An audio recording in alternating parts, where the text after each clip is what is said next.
Hey everyone. So, you've probably heard the stories, the kind of local legends people whisper about after a few beers, the kind of tales you tell around a campfire to freak each other out. Most of them are just that, stories. But some places have a darkness that clings to them, a story that's less of a legend and more of a warning. Tonight, I want to talk about a place in Huntsville, Alabama, a place I wish I'd never gone. It's officially known as the playground at Maple Hill Cemetery, but everyone who knows its reputation calls it by another name, the Dead Children's Playground. The legend is simple and chilling. Tucked away next to Alabama's largest and oldest cemetery is a small, colorful playground. During the day, it's normal. You see parents with their kids, you hear laughter. But at night, it belongs to someone else. They say the swings move on their own, pushed by unseen hands. They say you can hear the faint giggles and whispers of children who were buried just a few yards away. They say the spirits of the children come out to play. My friends and I thought it was a joke, a cheap thrill. We were wrong. It started, as these things always do, with a mixture of boredom and bravado. It was a thick, soupy night in late October, the kind of Alabama humidity that feels like a heavy blanket. We were 4 college students, me, Jake, Maya, and Chloe, crammed into my beat-up sedan, going nowhere fast. Jake was the one who brought it up. He was our resident skeptic, a guy who believed the only spirits worth chasing came in a bottle. "You guys ever actually been to the Dead Children's Playground?" he asked, a smirk already playing on his lips. Maya, who sat in the passenger seat, shivered despite the heat. "Don't even call it that, Jake. It's creepy." Maya was the opposite of Jake. She believed in everything. Ghosts, psychics, cryptids. If it was weird, she was into it, but from the safe distance of a documentary or a podcast. "Oh, come on, Maya," Jake laughed. "It's just an old wives' tale. Wind pushes the swings. The sounds are just the city at night. I bet we could go there right now and absolutely nothing would happen." That was the spark. The challenge had been issued. Chloe, ever the pragmatist from the backseat, chimed in. "I don't know, guys. A playground next to a cemetery at night? That's just asking for trouble." But the idea had already taken root. I was the group's unofficial documentarian, always with my phone or a camera ready. A real-life ghost hunt? The thought was undeniably exciting. "Think of the footage," I said, mostly to myself. And so it was decided. 2 against 2 became 3 against 1, and Chloe's sensible objections were drowned out by Jake's taunts and my own morbid curiosity. We drove towards Maple Hill, the modern lights of Huntsville slowly giving way to the old historic part of town where the cemetery lay. Pulling up was the first real jolt of unease. The playground wasn't hidden deep within the cemetery grounds as I had imagined. It was right there, on the edge, separated from the road by a simple curb and from the rows of weathered tombstones by a low wrought iron fence. It was a bizarre, unsettling sight. A bright red slide and yellow swings standing in the shadow of ancient oak trees and granite angels. The air here felt different, heavier, silent. The usual city hum was gone, replaced by the chirping of crickets and a deep, profound stillness. "See? Nothing," Jake announced, swinging his car door open with a loud thud that echoed in the quiet. "Just an empty playground." We all got out, our feet crunching on fallen leaves. The moonlight cast long, distorted shadows that made the playground equipment look skeletal and strange. The swings hung perfectly still, their chains like gallows ropes. The merry-go-round was motionless. "Okay, I'm officially creeped out," Chloe whispered, hugging her arms. "Relax," Jake said, striding confidently towards the swings. He grabbed one and gave it a hard push. It arced high into the air, its chains letting out a piercing squeak that cut through the silence like a scream. The swing went back and forth, its rhythm slowing until it was once again still. For about 10 minutes, that was it. We walked around, Jake mocking the spooky atmosphere, me filming with my phone trying to capture the eerie vibe. Maya stood near the fence, staring into the dark expanse of the cemetery. Chloe stayed close to the car. It felt like a bust, a creepy but ultimately uneventful bust. "Told you," Jake said, plopping down on one of the still swings. "No ghosts, no moving swings, just a whole lot of nothing." And that's when it happened. It wasn't Jake's swing, it was the one next to him. Slowly, gently, it began to move. Just a tiny back and forth motion, as if a small child had just gotten off it. "Did you see that?" Maya's voice was a choked whisper. Jake froze. "It's the wind," he said, but his voice lacked its earlier conviction. There was no wind. The leaves on the trees were still. The humid air was as stagnant as pond water. The swing continued its gentle, rhythmic sway. Creak, creak, creak. The sound was quiet, almost hypnotic. We all just stood there staring at it. My heart was hammering against my ribs. I raised my phone, making sure the red record button was on. This was it. This was real. Then, from the darkness of the cemetery just beyond the fence, we heard it. It wasn't a whisper. It wasn't a moan. It was the sound of a child's giggle.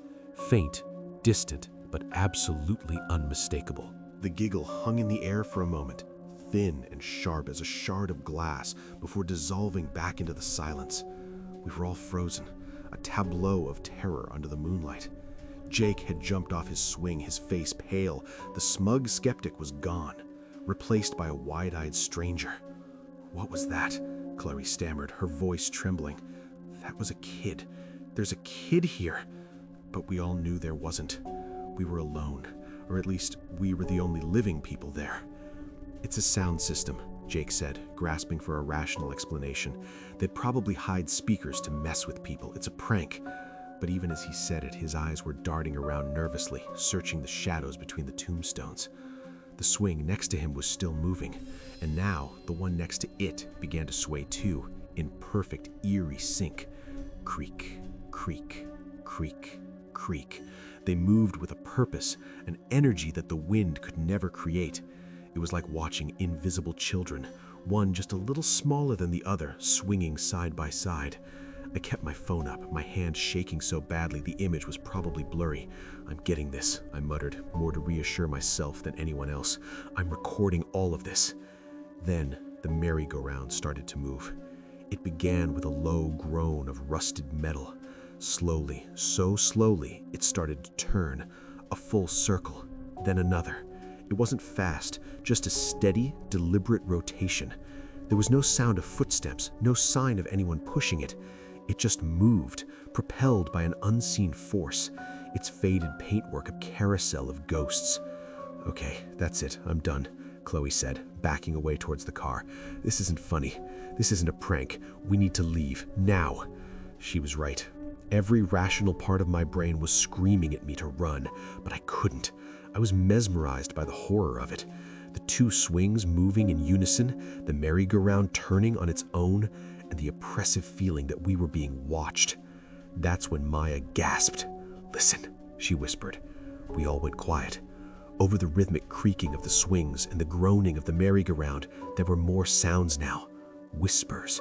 They were faint, like dry leaves skittering across pavement, impossible to make out, but they were there, a soft chorus of voices weaving through the night. And woven within the whispers, more giggles. Not just one, but several. A small group of children laughing at a shared secret. Suddenly, Maya clapped her ears. "They're saying my name," she cried, her eyes wide with terror. "They're whispering my name." That shattered the spell. The horror became personal. This wasn't just a spectacle anymore. It was an interaction, an invitation. "We're leaving," Jake yelled, finally snapping out of his fear-induced paralysis. He grabbed Maya's arm and I grabbed Chloe's, and we turned to bolt for the car.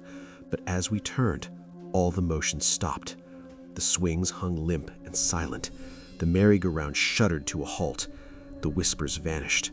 The silence that rushed back in was somehow more terrifying than the noise had been. It was heavy, expectant. It felt like we had broken a rule.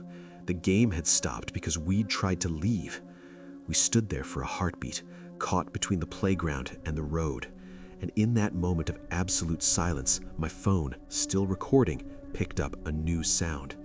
Thump, thump, thump. It was the sound of small feet landing on the wood chips under the slide, one after another, as if children were jumping down from the top. We slowly turned back to face the playground. The swings were still. The merry-go-round was still. But now there were figures. They weren't solid. They were like smudges of deeper darkness against the night, small, child-sized silhouettes. One stood by the slide. Two more were standing by the swings. They weren't playing anymore. They were just standing there, watching us.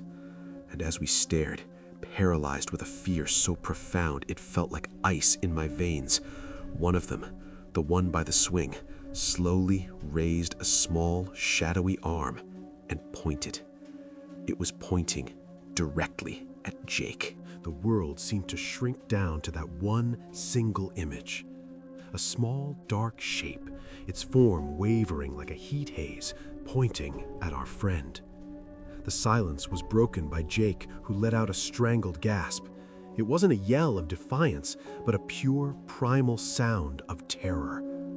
That's when we ran. It was a blind, unthinking panic. We scrambled for the car, fumbling for the door handles. The air suddenly grew cold, a biting, unnatural chill that sank into our bones. The laughter started again, but it was different now. It wasn't distant and playful. It was loud, right in our ears, sharp and mocking. It was the sound of a cruel joke at our expense. I was the last one to the car, my fingers clumsy on the handle. As I yanked the door open, I chanced one last look back at the playground.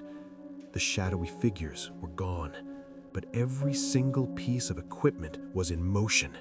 The swings were flying, arcing so high it seemed the chains would snap. The slide was rattling as if dozens of children were climbing it at once.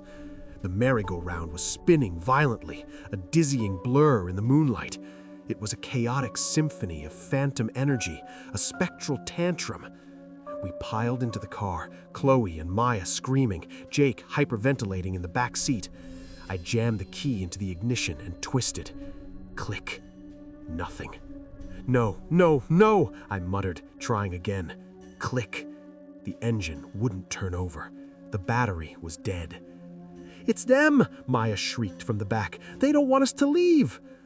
Outside, the cacophony from the playground grew louder, more frantic. I could hear whispers pressing against the car windows, tiny, insistent voices.